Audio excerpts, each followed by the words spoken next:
kwamba ulichoambiwa kimeingia masikioni, ukakihifadhi kwenye ubongo, ukakifanyia kazi, na ndio maana ukasema nielewe.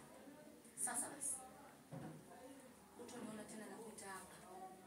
Nakupa kwenye zaidi. Amina, nakuhakikishia hutarudi kwenu, bali nitakufanyia kitu ambacho hutakuja kusahau maishani mwako. Bavu, potea.